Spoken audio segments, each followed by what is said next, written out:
Halo, apa kabar? Semoga selalu dalam keadaan sehat walafiat, tetap semangat ya, senang sekali, kita ketemu lagi hari ini bersama saya Hirsi Arif dan, juga Bung Rocky Gerung. Saya, akan mengajak Anda langsung bergabung dengan Bung Rocky Gerung ya. Bung Rocky, saya jujur saja, sangat renyuh, marah, tapi juga sekaligus khawatir melihat penegakan hukum kita yang, saat ini tengah disoroti oleh para netizen sebagai sebuah contrasting rasa keadilan yang sangat mengganggu siapapun juga yang masih punya hati nurani.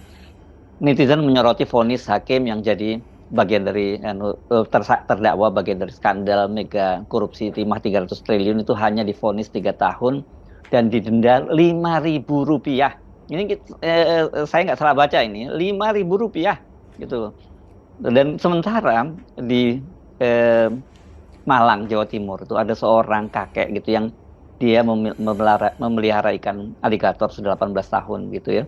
Itu kemudian didenda 5 juta dan divonis 6 bulan penjara. Di Bali ada seorang pria yang dia mewarisi landak Jawa dari mertuanya gitu dan dia pelihara. Ini sekarang diancam hukuman 5 tahun penjara. Ini yang membuat netizen pada ngamuk, marah-marah, mereka menyerbu eh, akun media sosialnya BKSDA Bali. Dan saya kira ini situasi ini mengkhawatirkan yang sering kita sebut bahwa ini ranting kering sudah berserakan di mana-mana, tapi kemudian disiram oleh bensin oleh para aparat penegak hukum kita. Ya memang betul, kita sedang masuk pada tahap yang paling berbahaya dari sebut aja tuntutan keadilan, yaitu kontras antara para pelaku korupsi, kriminal yang merugikan negara ratusan triliun, dan rakyat jelata yang sekedar mencari remah-remah dari tambang-tambang mineral kita yang kemudian ditangkap, digusur, dipersekusi. Padahal mereka hidup dari awal dengan kemampuan dasar, yaitu mengolah tanah mereka sendiri yang di dalamnya ada mineral, emas, timah, batu bara. Dan kita lihat bagaimana kontras terhadap sebut aja koruptor-koruptor besar yang nilai korupsinya itu triliunan dan hanya dihukum sekian bulan lalu denda sekian ribu rupiah, itu dibandingkan dengan mereka yang sekedar karena ketidaktahuan memelihara unggas atau hewan yang dilindungi oleh negara, oleh hukum itu.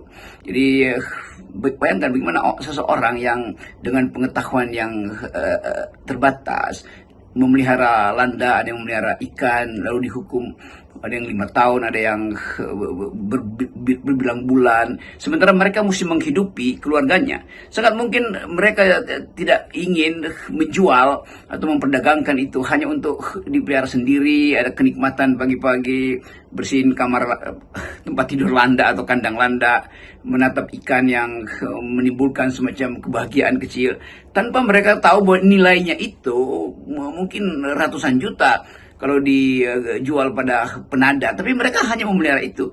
Jadi ada rasa keadilan yang tidak dipahami oleh hakim-hakim kita yang sekedar menegakkan hukum positif. Jadi kalau kita masuk pada teori bahwa keadilan itu adalah rasa batin seorang hakim, dan kalau dia tahu bahwa dia itu ditugaskan oleh langit, oleh Tuhan dalam pengertian religi untuk menghasilkan keadilan, maka dia harusnya berpihak pada rasa keadilan, bukan pada hukum positif.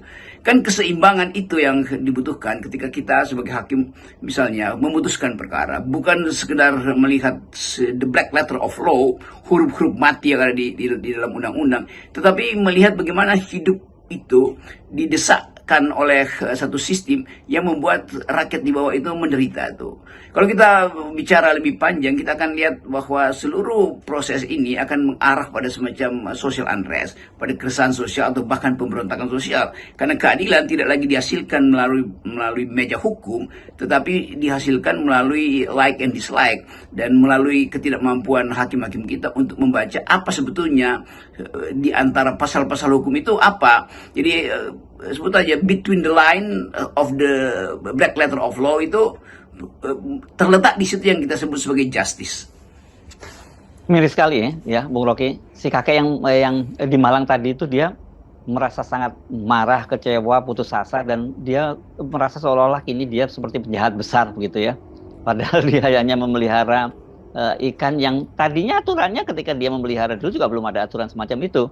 Sementara kita melihat ada contrasting lain, aparat penegak hukum ini khususnya KPK ya, ini juga sangat disoroti karena terkesan dia melindungi keluarga Mulyono yang diduga menerima gratifikasi. KPK misalnya sekarang mulai kelihatan ragu untuk memeriksa kasus-kasus yang masih melibatkan keluarga presiden. Sementara keadilan itu dituntut oleh rakyat yang sebetulnya nggak peduli dengan apa yang terjadi di tingkat pusat.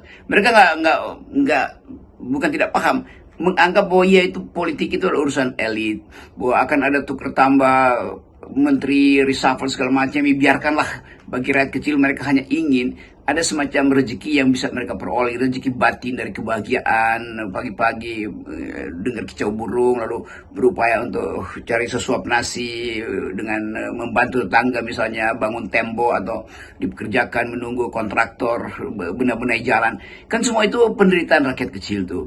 Dan mereka yang kemudian merasakan akibat dari kenaikan harga-harga, mereka yang merasakan akibat dari nutrisi yang tidak bisa disiapkan oleh negara, mereka tidak berharap bahwa mereka akan jadi generasi emas atau berupaya untuk menaikkan harapan naik ke middle class. Mereka hanya ingin bertahan di dalam keadaan subsistensi, itu pertahanan dasar dari ekonomi kita itu. Tetapi mereka dituduh sebagai ilegal dalam mencuri segala macam tuh. Nah, kemampuan kita untuk punya empati pada rasa kemanusiaan itu benar-benar hilang tuh.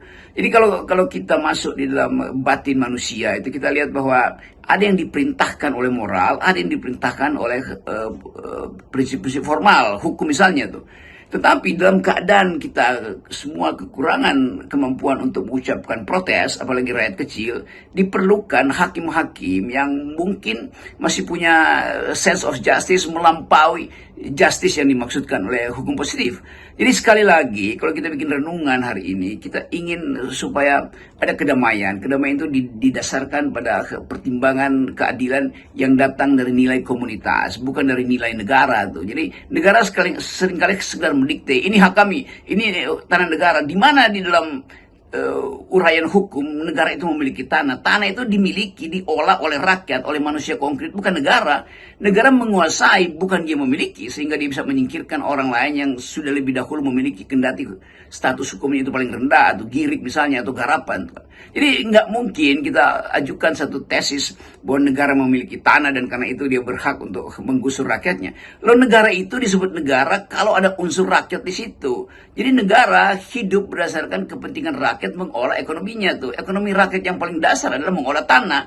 Jadi filosofi itu tidak dipahami oleh sistem bernegara kita. Demikian dengan gampang Presiden Jokowi suruh gusur ini, gusur sana karena mau bikin yang dia sebut sebagai proyek strategis nasional, tanpa paham bahwa antropologi negeri ini didasarkan pada keadaan awal, yaitu pengelolaan tanah untuk kebutuhan hidup oleh rakyat, bukan oleh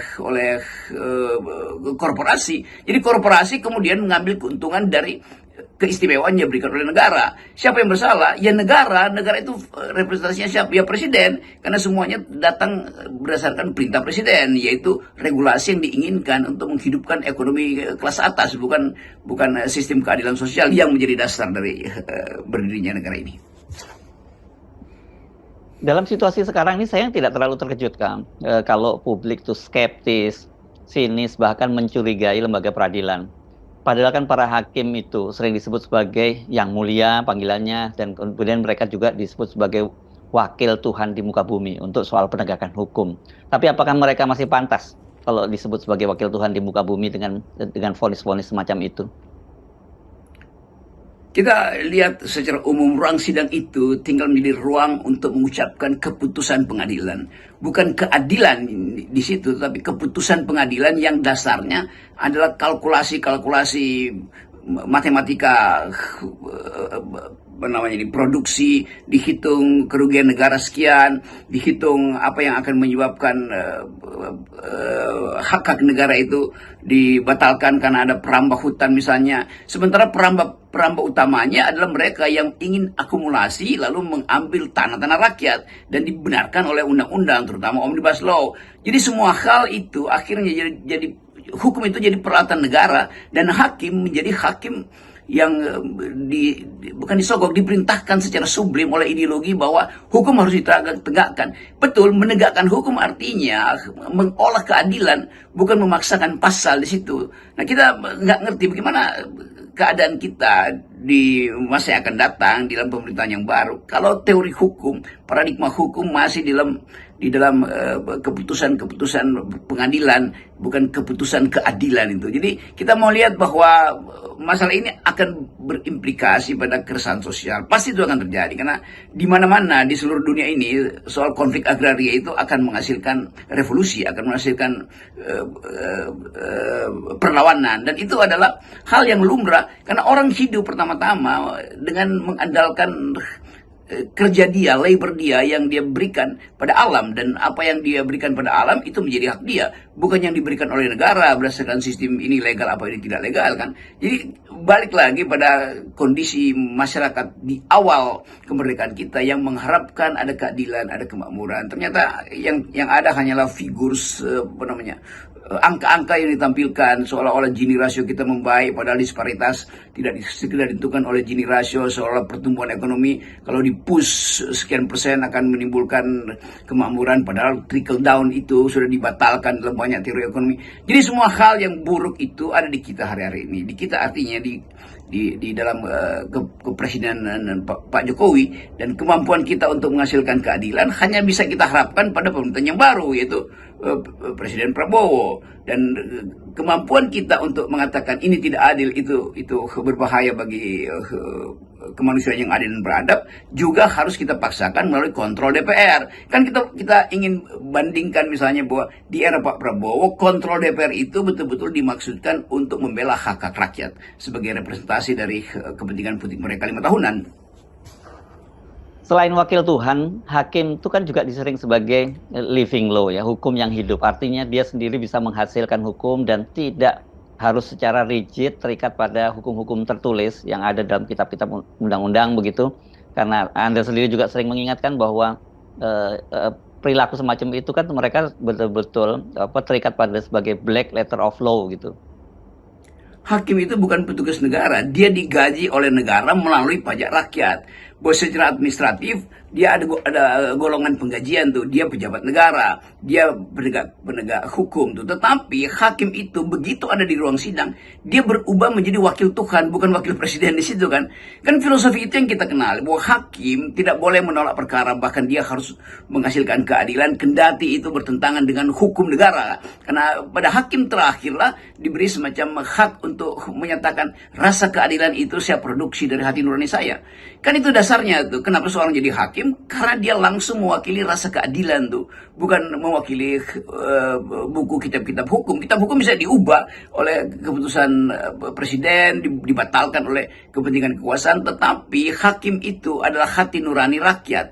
Hakim itu hanya bertumpu pada prinsip bahwa dia bisa menghasilkan hukum demi keadilan tuh, dan keadilan itu datang dari perintah langit tuh, bukan dari perintah seorang raja. Jadi kemampuan ini yang hilang dari sistem peradilan kita tuh. Kita ingin kembalikan hak rakyat itu didahulukan supaya semua hal yang dianggap sebagai statism, negaraisme itu tidak lagi menakut-nakuti rakyat. Rakyat adalah pemilik pertama kedaulatan rakyat, dan dia mendelegasikan itu pada pemimpin-pemimpinnya melalui kepentingan keadilan dia tuh. Dia tidak mendelegasikan kedaulatan dia meminta supaya representasi keadilan dipahami oleh anggota DPR, dipahami oleh hakim di dalam ruang-ruang pengadilan. Jadi sekali lagi kita ingin supaya hakim mengerti bahwa dia itu pembawa keadilan, bukan pembawa pesan kekuasaan, bukan pembawa pesan oligarki, bukan pembawa pesan partai. Jadi hakim dia harus memutuskan berdasarkan prinsip bahwa keadilan itu ada di dalam wording dia, ada di dalam benak dia tuh, ada di dalam tatapan mata dia tentang keadaan sosial. Itu sebetulnya yang kita maksud dengan menegakkan keadilan berdasarkan kemanusiaan yang adil dan beradab, apalagi itu jadi semacam pegangan moral rakyat kita, bangsa kita, dan berdasarkan prinsip keadilan sosial bagi seluruh rakyat Indonesia. Dua diktum itu saja di dalam Pancasila itu memungkinkan hakim untuk mengatakan saya akan memutuskan berdasarkan prinsip keadilan, bukan atas dasar prinsip perintah undang-undang. Kan itu yang kita sebut sebagai bagian yang paling penting pada hakim, itu diskresi dia demi keadilan. Salam akal sehat. Tetap semangat. Salam tegakkan keadilan. akal sehat.